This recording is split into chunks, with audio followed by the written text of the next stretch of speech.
আপনারা জানেন বাংলাদেশ জাতীয়তাবাদী দল বিএনপি জনমানুষের দল, জনগণের দল।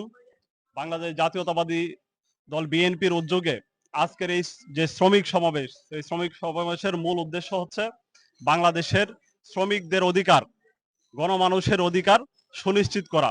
শ্রমিক যেন তার ন্যায্য মজুরি পায়। বাংলাদেশে যেন, আপনারা জানেন বাংলাদেশে বিভিন্ন ক্ষেত্রে যারা গার্মেন্টস শ্রমিক সহ বিভিন্ন শ্রমিকেরা তারা বিভিন্ন ক্ষেত্রে অবহেলিত। সেক্ষেত্রে বাংলাদেশ জাতীয়তাবাদী দল বিএনপি এবং বাংলাদেশ জাতীয়তাবাদী দল বিএনপির মাননীয় ভারপ্রাপ্ত চেয়ারম্যান জনাব তারেক রহমানের লক্ষ্য উদ্দেশ্য হচ্ছে সাম্য এবং মানবিক বাংলাদেশ বিনির্মাণ করা। সেই সাম্য এবং মানবিক বাংলাদেশ বিনির্মাণ করতে হলে বাংলাদেশের অর্থনীতির মূল চালিকা শক্তি হচ্ছে শ্রমিক। সেই শ্রমিক, গার্মেন্টস শ্রমিক, তারপর আমাদের প্রবাসে অসংখ্য শ্রমিক ভাইয়েরা আছে, তাদের প্রত্যেকের অধিকার বাংলাদেশ জাতীয়তাবাদী দল বিএনপির মাননীয় ভারপ্রাপ্ত চেয়ারম্যান সাম্য এবং মানবিক বাংলাদেশ বিনির্মাণের লক্ষ্যে তাদের অধিকার সুনিশ্চিত করতে চান। সেই লক্ষ্যে আমাদের এই যে আজকের যে শ্রমিক সমাবেশ, সেই শ্রমিক সমাবেশের উদ্দেশ্য হচ্ছে শ্রমিকদের মধ্যে বাংলাদেশ তাদের অধিকার বোধের বিষয়ে সচেতন করা। বাংলাদেশ জাতীয়তাবাদী দল শ্রমিকদের অধিকার সুনিশ্চিত করার জন্য, তারা যেন ন্যায্য মজুরি পায়, সেজন্য আগামী দিনের সকল লড়াই সংগ্রামে শ্রমিকদের পাশে থাকবে বাংলাদেশ জাতীয়তাবাদী ছাত্র দল দেশনায়ক তারেক রহমানের নেতৃত্বে।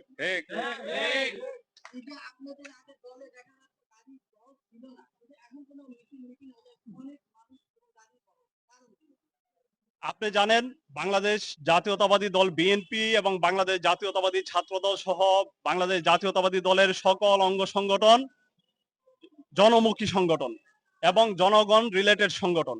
সবসময় বাংলাদেশ জাতীয়তাবাদী ছাত্র দল এবং বাংলাদেশ জাতীয়তাবাদী দল বিএনপি জনগণকে নিয়ে রাজনীতি করে। আমাদের রাজনীতি হচ্ছে জনগণকে নিয়ে। বাংলাদেশ জাতীয়তাবাদী দলের পতাকা তোলে যুগ যুগ ধরে মানুষ বাংলাদেশ জাতীয়তাবাদী দলের পতাকা তোলে এসে রাজনীতি করছে। আগামী দিনেও বাংলাদেশ জাতীয়তাবাদী দল বিএনপির পতাকা তোলে। আপনি বলতে পারেন, আপনি যে প্রশ্নটি করেছেন অত্যন্ত গুরুত্বপূর্ণ। এটা এক সময় এই যে স্বৈরাচারী খুনি হাসিনার কারণে আপনার বিভিন্ন প্রতিকূলতা ছিল, জেল জুলুম কারাবরণের কারণে, অনেক সীমাবদ্ধতা থাকার কারণে অনেক সময় দেখা যেত যে মানুষকে প্রতিকূলতার সম্মুখীন হতে হতো। সেই জন্য আমাদের ফ্লোটা একটু তুলনামূলক কম ছিল। এখন জনগণ তাদের অধিকার, রাজপথের অধিকার ফিরে পেয়েছে।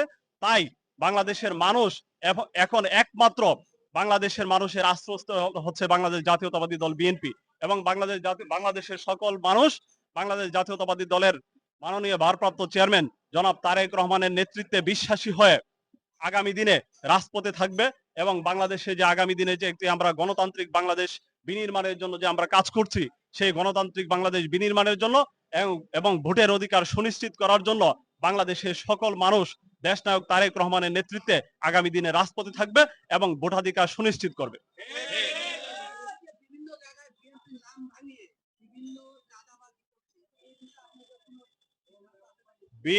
আপনি জানেন বিএনপি হচ্ছে কোটি কোটি মানুষের, কোটি কোটি সমর্থকদের একটি দল। প্রতিটি রাজনৈতিক দলেই কিছু দুষ্ট লোক থাকে, আবার প্রতিটি রাজনৈতিক দলেই কিছু সুবিধাবাদী মানুষ থাকে। আবার কিছু কিছু দল, কিছু কিছু ব্যক্তি আছে যারা রাজনৈতিক দলের নাম বাগিয়ে তারা বিভিন্ন অপকর্মে লিপ্ত হয়। এরা কোনো দলের হতে পারে না। বিএনপি যেখানেই যদি কোনো পদধারী নেতৃবৃন্দকে দেখতে পাচ্ছে তারা কোনো অপকর্মে লিপ্ত হচ্ছে, সঙ্গে সঙ্গে সাংগঠনিক আপনার ব্যবস্থা নিচ্ছে প্রত্যেকের বিরুদ্ধে।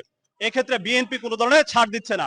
বাংলাদেশে বিএনপি ছাড়া বাংলাদেশের কোন রাজনৈতিক দল এই ধরনের উদারতা দেখাতে পারেনি। বাংলাদেশে অতীতে আওয়ামী লীগও পারেনি এবং বর্তমানে বাংলাদেশে কোনো সংগঠনেই প্রত্যেকটা রাজনৈতিক দলের নেতাকর্মীরা কম বেশি বিভিন্ন অপরাধে অপকর্মে লিপ্ত, কিন্তু বিএনপি ছাড়া কেউ তাদের নেতাকর্মীদের বিরুদ্ধে অ্যাকশন নিতে পারছে না। বিএনপি চায় আগামী দিনে প্রত্যেকটি মানুষের অধিকার প্রতিষ্ঠা করতে, চাঁদাবাজ মুক্ত বাংলাদেশ প্রতিষ্ঠা করতে, বাংলাদেশে সন্ত্রাস মুক্ত বাংলাদেশের রাজনৈতিক দেশনায়ক তারেক রহমান প্রতিষ্ঠিত করতে চান। সেজন্য যারাই সাংগঠনিক শৃঙ্খলার বিরুদ্ধে যাবে তাদেরকে অবশ্যই বহিষ্কার করা হবে।